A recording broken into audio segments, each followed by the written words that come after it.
It's 20 till. Back with us now on the Sunrise Morning Show is Stephen Howard from In Defense of Christians. Stephen, welcome back. Thank you, Andy. Good to be with you again. It is good to have you. And we are going to be talking about the political climate in Egypt today. What is the latest? What's going on there? Well, this week in particular, we've seen a crackdown on a civil society group called the Egyptian Initiative for Personal Rights. It's a leading human rights organization in Egypt. And the leaders of this group went and met with a group of European diplomats in Egypt. And immediately after the meeting, 3 of their leaders were in prison.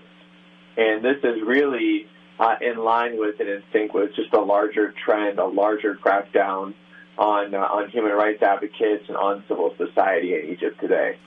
Yeah, I was going to say, we've talked before about the plight of Christians in Egypt. Just in general, can you remind us of what their situation has been in recent years?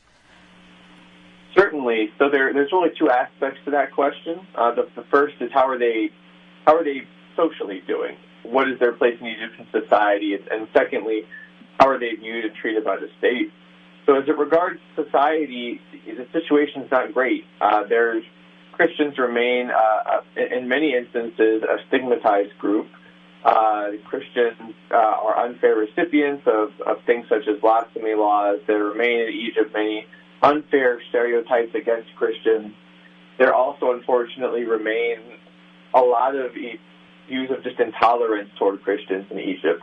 In many villages, when they want to build a church, you'll find sometimes a mob of people protesting the construction of a church. So there remains a long way to go in terms of just how do we work on improving the dynamic in Egyptian society between Christians and Muslims. Now, when it comes to the government and to the state, Christians are basically second-class citizens in Egypt. There are thousands and thousands of churches that Christians have been trying to build for years, and the government has been very delayed in issuing permits in a very arcane and frankly unnecessary process. Christians are systemically discriminated against. They can't even play on the soccer team, the national soccer team in Egypt. You also see that they're not even able to really take positions in the leading security institutions in the country. So it's a problem. Christians are fundamentally not equal in Egypt, which is tragic for a country whose Christian community goes back to the ministry of St. Mark. Now, going back to this uptick in the jailing of activists, how do you see that as concerning for Christians specifically? Absolutely. Our rights, obviously, our freedom to worship is intimately connected with our rights to freedom of speech and the freedom of assembly. I think that's why our founding fathers here in America put all those together in our First Amendment. And so what we see is, in fact, the crackdown on dissidents has targeted Christians. There are Christians who have been unjustly imprisoned for their advocacy for Christians. And the challenge is with Egypt is that it's entirely true and accurate to say that Sisi is better than his predecessor, than Morsi. This is Egyptian President Abdel Fattah. Sisi is better than his predecessor when it comes to how Christians were treated. That is correct. However, simply the symbolic gestures only go so far. It's good that he talks. He'll go to Christmas service at the church. He'll talk about tolerance. This is good. I mean, you want to set the right tone here, but at the end of the day, you are the leader of the government, and so you need to ensure that your laws and your policies aren't discriminating against people. And fundamentally, you also want to make sure that Christians aren't just recipients and saying, "Oh, thank you, President," but that they're truly empowered to offer legitimate criticism of government policy. That's how you really know when a country is free. If all the Christians in some country are just saying everything is great, we have all the freedom that we want, we're treated wonderfully, and there's no criticism of the government whatsoever, it's a very good indicator that things are not ideal. So we want the Egyptian Christians to be empowered and to be able to speak truth to power. And so with that in mind, tell us about House Resolution 49, which IDC supports.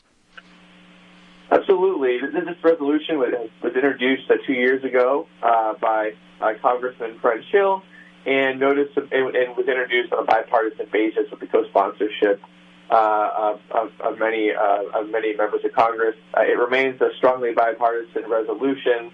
However, it's not been marked up and voted on in the House Foreign Affairs Committee, and we are nearing the end of this session of Congress, meaning that if this session of Congress closes and that resolution is not passed, it will expire.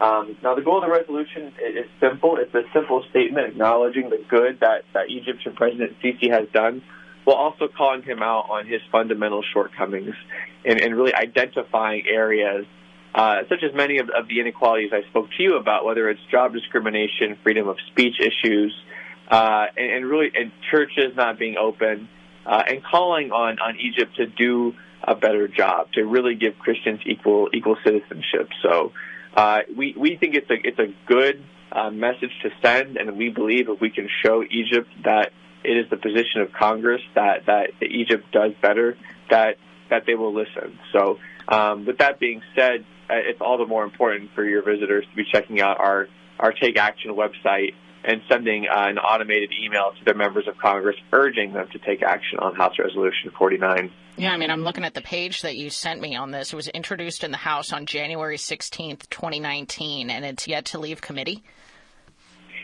That's correct. Unfortunately, the Egyptian embassy, I mean, like many foreign countries, does hire leading lobbying firms in Washington, D.C. It's also true, Annie, that they engage in soft forms of intimidation. Now, just to be honest with you, I wish that, I could have someone from Egypt talking to you about Egypt rather than myself. I mean, I really do, because that would be a much more, I think, that would be a much better source. The problem with Egypt today is that even in diaspora, even if there's an Egyptian American who would speak out, the problem is oftentimes when they go back to Egypt, they're going to be detained by security authorities and questioned for their advocacy.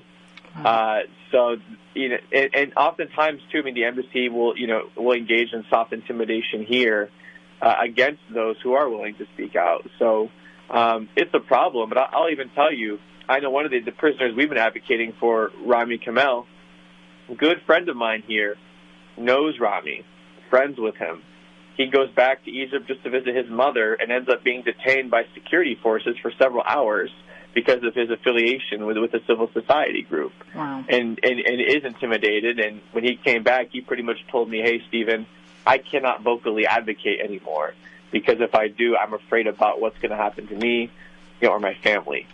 That is the climate that we're dealing with now in Egypt. It's very concerning. We've been talking to Stephen Howard from In Defense of Christians. You can find indefenseofchristians.org linked at sunrisemorningshow.com, so you can go to their Take Action page and contact your congressman about this. Stephen, thank you so much. Thank you so much, Annie. Grateful for you covering the issue.